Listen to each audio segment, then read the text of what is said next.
Wanna know something funny? In 6 months, this movie will be 20 years old. That's not funny, that's just fucking sad. I feel old. This is the intro, bitch. So just watch my shit. And that's what I'm talking about today, Freaky Friday, the 2003 remake. To get it out of the way, I have not seen the old one. Why? Probably because I just don't want to watch it, because I grew up watching this one. For all three of you who don't know what Freaky Friday is, it's about a mother and a daughter who argue and clash all the fucking time, and then they go to a Chinese restaurant or some restaurant, they eat a fortune cookie or some fucking food, and they wake up in each other's bodies. So Jamie Lee Curtis is Lindsay Lohan, and Lindsay Lohan is Jamie Lee Curtis. They switch. Really cool. You can't just have a movie about two people who become one another and learn about each other's lives, and they're not as easy as I think they are, without a little bit of tension, because the emotional stakes are just too hard to write. So to add a little bit of tension, Jamie Lee Curtis's character is going to marry that guy from NCIS. I don't remember if it's NCIS or not. I just have a feeling that this fucker is in NCIS. I'm not going to talk about that because I don't give two shits about that part, even though it is a big point to the ending of the film. I gotta talk about the cast of this movie because I haven't watched this movie in a good 5 to 10 years, and I was very surprised and astounded at how well Jamie Lee Curtis pulled off acting like a teenager. When I was a kid, I thought Lindsay Lohan was the cool part, doing the adult thing and being like old. But Jamie Lee Curtis, dude, she's got it. She was fucking hilarious, and I firmly believed that she was like Lindsay Lohan inside her body. God, that sounds dirty. I really want to see it.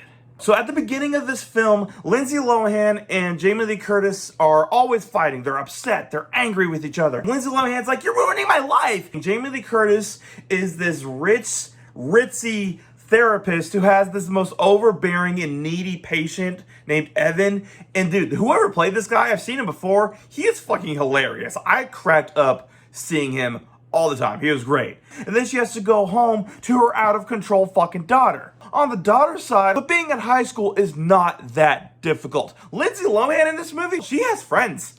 I didn't have friends in school. But I also know being in high school is hard. It is difficult to be in high school because you get picked on, and school is not exactly easy to go through. You just learn. And she also has this teacher who's out to get her because back in the day, her mom dumped that teacher for prom. It's something that they don't really explore that much, but it is really funny to watch Lindsay Lohan tear into him. And at the end of the film, one of the conflicts that's going on is Lindsay Lohan has to go to the Battle of the Blues audition with her band, but also it's at the same exact time as Jamie Lee Curtis's wedding rehearsal.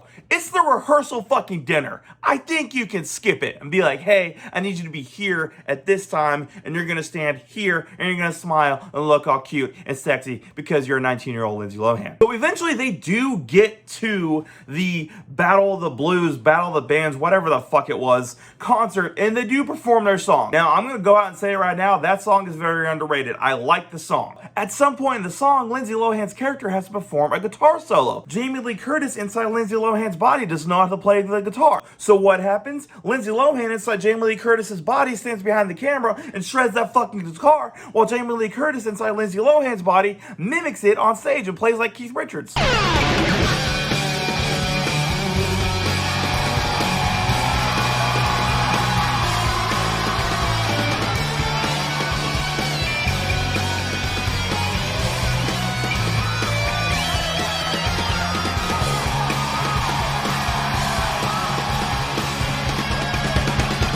It is a really fun scene that if you're 12, you think it's awesome and cool and yeah! And then when you're fucking 30 and watching, you're like, this would never fly today, but it's pretty fucking fun. And then they have their rehearsal dinner where they have a speech where Lindsay Lohan inside Jamie Lee Curtis's body gives this really heartfelt speech about her dad is dead and she's happy that her mom found love and blah, blah, blah, blah, blah. They find out that they love each other and the strength comes within and all that Chinese bullshit.